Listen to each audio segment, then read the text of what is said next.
Qophiitiin taarraa keessatti loltoonni Itoophiyaa katiipeelee fi to'atamtu rakkoo akkamii turte? Gaafa galleen hundumtuu silkii kan qabu silkiisaa qubeelaa harkarraa kan qabu sa'aatiin chaarjeriin moobaayilii wanta tokko tuunafin nurraa fudhatanii. Tallaalii kooronaavaayirasii ka torbaan dhufurra jalqabee lammiilee UK'f kennamu deebii jiraattotaa. Gammachuu guddoon nu dhagahamee addunyaan nu gammadee jechuudha. Vaksiinii argamu jechuun waan akka malee gammachuuti. Waan akka tokkoota akka malee irra gammadu. Maanennaan koronaan kun akka malee nu miidhe. Lolti Tigraay irra maanta haaraa oduu naannicha isan beesimne. Seerri jihaad jaalalamaanii namtanaaf hidham isaniitti himne. Oduu biraalee harka isanii qabna an asli galgalooti nu waliin tura. Miidiyaaleen mootummaa Itoophiyaaf kanneen mootummaa hidhat qaban kaleessa jalqabee Maqalee irra gabaasuu eegalan magaalatti haal nagaa deebi'uu jiraa jedhan. Haa ta'u malee miidiyaan Tigraay humnooti TPLF ammallee dhaatu magaalatti lolaa akka jiran gabaasaa jiran. Jiraattoti magaala BBC'n dubbisee ammallee dhukkaasii dhagahamaa himan Baqaalaa Toomat bal'inaan nutti hima. Raayyaan ittisa biyyaa magaalaa guddoo naannoo Tigraay Maqalee erga to'atee guyyoota shan guute.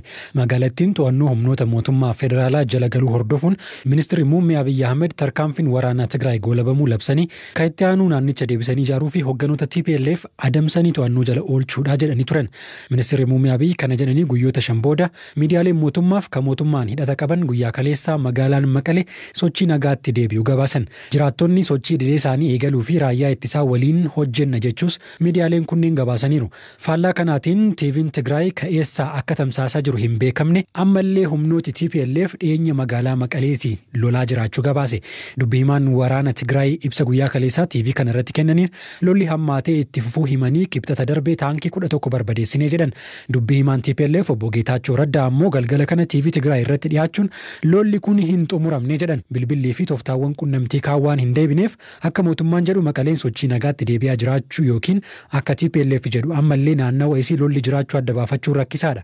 Namni dhaabbata miti mootummaaf hojjetuu fi intarneetii saatalaayitii fayyadamuuf hiree qabu kan wayita ammaa magaalaa Maqalee jiru tokko naannawa magaalatti dhukaasni akka dhagahamu BBC'tti himeera. Magaalatti irraa tilmaaman fageenya kiiloomeetira 20 haga 30 hin caalle irraa dhukaasni meeshaalee waraanaa gurguddaa irra deddeebiin dhagahamaa jedha namni kun. Ministeerri Dimookiraasii Itoophiyaa obbo Zaadig Abrahaa dhimma kanarratti BBC'f yaada kennaniin TPLF ammatti rukutameera gahumsa ittiin lolu hin qabu jedhan. Miseensonni TPLF bakka bakkatti ciccitanii jiran shaakalaaf jecha dhukaasuu danda'u sagaleen dhukaasaa dhagahamus sana ta'uu malaa jedhan. Waggaa tokko eegii weerarri kooronaavaayirasii addunyaa qabatee namni miliyoon 64,500 fayyadamee qorsi barbaadamaa jira.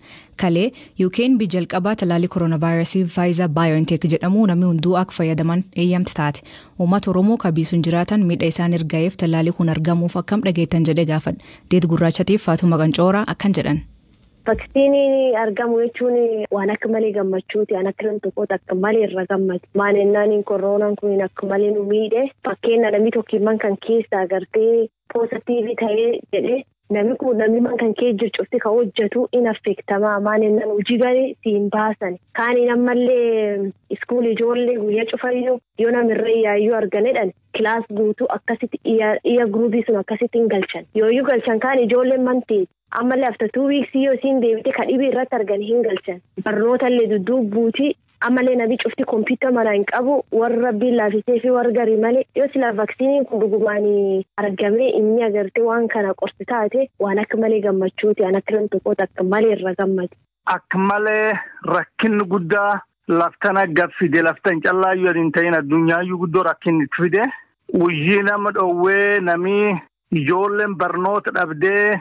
Nami hedduun mana dacha'ee lookdaawunii nami hojii hojjetu rakkin guddaan nama erga'e lubbuun namaallee akkasuma badde. Si akka nam tokkootti akkamiin jiru tante jijjiire?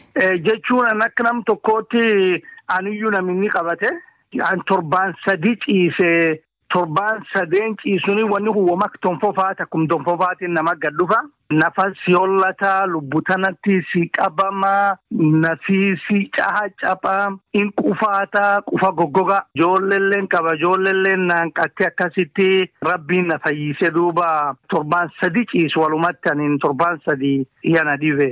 Taanini amma vaksiniin argamee jedhan biyyisan kee jirtan keessatti torbaan dhufuu jalqabee namaa kennamaa jedhan. Akkaan. Akka nam dhukub kan fuudhee fayyeetti akka jiraata biisuniitti kan wanni kun jiru kan kee jijjiiretti akkam dhageetti. Gammachuu guddoo waan kanirra dhaga'ee na callaaniitiyyuu addunyaanuun gammaddee nuyi lafti teentuun aga duraanitti lookdaawunii kee jirti. Lookdaawunii guyyaa dheengadda bananii qorsii addunyaa irra dhabame argamuunuyyuu waan guddoo nam gammachiisati guddoo gammada. Galatoom. Asilleen galatoom.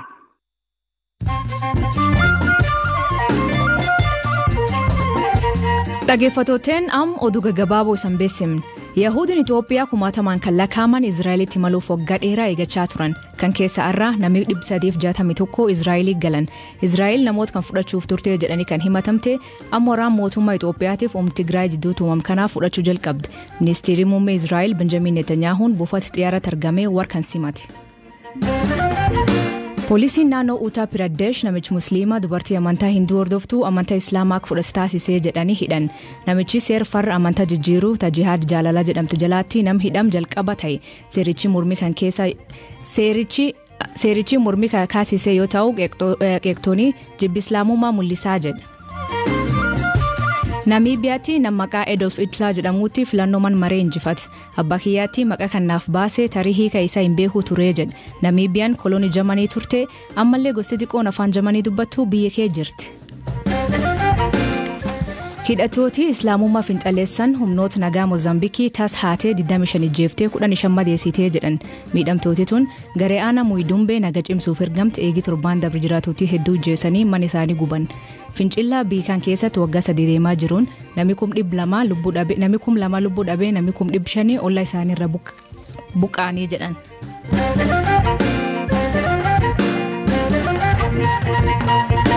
Lol mootummaa Itoophiyaaf TPLF jidduu sadasa 3 eegalee torbaan 3 turen TPLF ministeerri muummee Abiy Ahmed kuffisee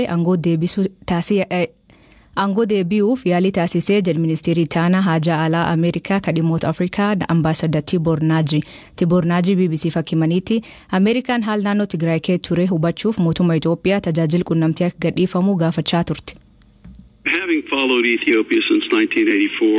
Akka nama Itoophiyaa bara 1984 irraa eegalee hordofaa turetti akka rakkisaa ture jedheen amana. Wal dhibdeen isaanis sadarkaa kanarra haga ga'utti qaamni lamaanuu mariif guddoo fedha agarsiisaan turre. Wanti hubachuun barbaachisu qaamni wal madaalu lama hin jiru. Lola kana keessa biyya walabaa lamatu jira miti. Lola hooggantootni naannoo tokko mootummaa irratti banani. Kana ajaa'ibu ammoo heerri Itoophiyaa naannoleen fedhaan fottokuu akka danda'an labseera. Haa ta'uti ragaaleen qabnuun aangawootni Tigraay Itoophiyaa irraa fottokuu hin fedhan. Carraa argataniin ministeera muummee aangoo irraa buusanii aangoo waggoota 27f qabatanii turanitti deebi'uu barbaadu. Loli kun sadarkaa kanarra osoo hin ga'iin hawaasni idil addunyaa maaliif dhaabsisuu dadhabanii jedhanii gaafannaan ambaasadar Tibor haalichi rakkisa ture jedhu. Qabiinsi baqattootaa baay'ee barbaachisaadha. Akka carraa ta'e odeeffannoo kanarratti ba'an qulqulleeffachuun rakkisaa ture, baay'ee yaaddessaas ture. Mootummaan Itoophiyaa tajaajila koominikeeshinii deebisee akka hojiirra oolchuu cimsinee hubachiisaa akka turreef keessaa sababni inni tokko kana. Odeeffannoo dhugaa achi jiru beekuuf akkaan barbaachisaa ture. Haa ta'uti amma lolli inni ho'aan dhaabatee jira. Lolli dhaabateeraa jechaan jiru garuu amma wanti barbaachisaan waa'ee deeggarsa namoomaati. Mootummaan Itoophiyaaf dhaabbatni biyyoota gamtoomanii dheengadda gargaarsa namoomaa qaqqabamaa gochuuf waliigalteen irra gahan jajjabeessaadha. Amma raawwiin waliigaltee sanaa murteessaadha. Ejensiiwwan danqaa malee achi gahuu qabu.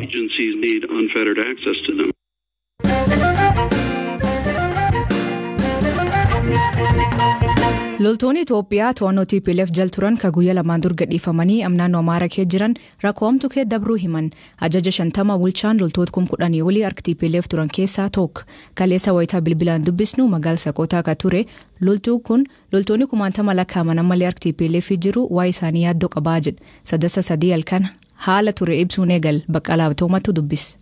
Kan keessa sa'aatii 6 walakkaa irratti dhaqanii hiriyoottan keenya kan agulaa bakka jedhamu jira. Sa'aatii jararratti ala sa'aatii jaayii jalqabameera waraanni. Meesheejiidhaan nu barreessanii turan ala sa'aatii jaarratti nuti akkas ukkaamamnee jira waan ta'eedhaaf yoo nu qaqqabde nu qaqqabaa yoo nu qaqqabuu dhabaattan immoo ofi keessanii lubbuu keessan ol fadhaadhanii ala sa'aatii jaaf walakkaa bulbalni maanoo meesheejiidhaan barreessanii itti erganii osoo kanaan jirru ala sa'aatii 7 ta'uu ajajoota keenyatti illee hidhannoo lafa walitti qabamee jirudha baafachuudhaaf gaafa deemnu kan furtuu mana meeshaa qabatee jiru sun namtichi afaan Tigriffaasaa ajajaan balbala bal'inamee waan itti himamneedhaa fi hin banuudha achirratti jeequmsa baay'ee ture gidduma kanaan rasaasii gara samiitti dhukaasuu jalqabanii. Eenyutu dhukaasa?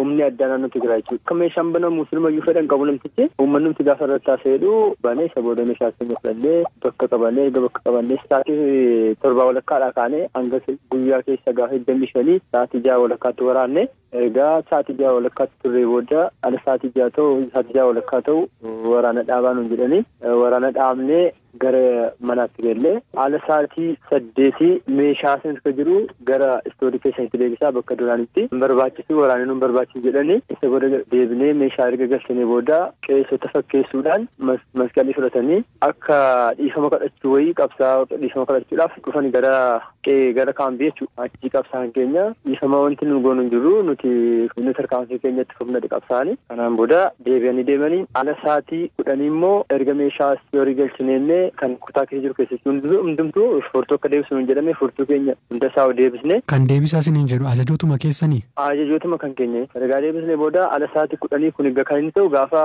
26 galgala jechuudha. Erga deebisne booda sa'aatii 11 irratti immoo kan saba biraa taatan saba Tigraayin alatti kan jirtan qabsaan Tigraayin alatti jirtanu meeshaa kan dhuunfaa keessanii kan mootummaan ta'an meeshaa kan dhuunfaa keessanii walitti qabadha bakka deemtantu jiraannu jedhame meeshaa keenya walitti qabannee qophoomne ala sa'aatii 11 makiinaan dhufe erga makiinaan dhufe booda sakattoo jalqabanii erga sakattaamne booda baanee konkolaataadhaan dagaamus bakka jedhamu geessanii guyyaa 14 booda gara Abiyaddii kan jedhamutti gara Tambeen fidanii diinaa 28 taana gaafa dhufnu gaafa galleen hundumtuu silkii kan qabu silkiisaa qubeelaa harkarraa kan qabu sa'aatiin chaarjerii moobaayilii wanta tokko utuu nafin nurraa fudhatanii haallee nyaata keenya daabboo tokko ganama guyyaa tokko galgala tokko citta haayilaandiitti shaayii dhugaa turre bishaan waan kan nu qabnu bishaan jaarka haayilaandiidhaan olofaa qabannee hiriiraan eegganna osoo akkasiin jiru guyyaa 19 moo akka sirga jiraanne booddee gaafa 19 ganama sa'aatii 3 irratti walitti nu qabanii kaameraa fidanii dhufanii atuu nu laallu qabsaa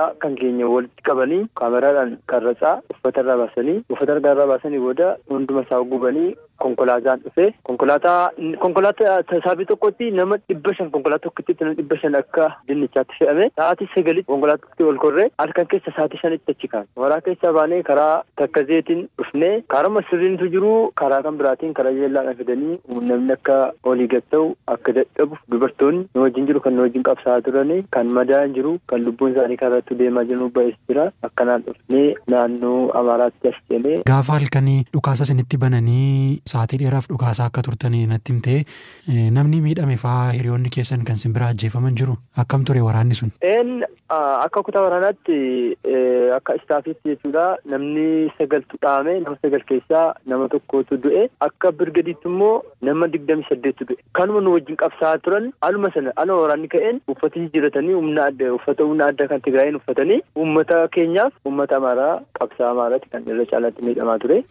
Maaltu sitti dhaga'ame kun ta'uu isaatti? An akka koottama fakkeenyaaf achi biyya sana ergan deemeeti 2003 deemee waggaa 10 jiraadheera achi waggaa 10 guutuu yeroo uummata sana wajjin jiraannu waliin hojjenna yeroo jarri rakkatan nu gargaarra yeroo jarri amanutti wajjin haamna utuu waliin hojjennu utuu waliin qabsoofnu kun waliin qabsoofnu deebi'anii akkasuma gochuun jira baay'ee natti dhaga'amus immoo gara fuulduraatti qabsoo koorraa wanti booddeetti na deebisu hin jiru garuu wanti dhaamsa dabarfachuu barbaadu yeroo amma sagalee kana keenya kana fuutan obbolaan keenya ajajoonni keenya achitti hafanii jiran waan jiranuuf miidhaan jararra akka hin geenyeef adaraa wanti dhaammachuu barbaadu kanadha.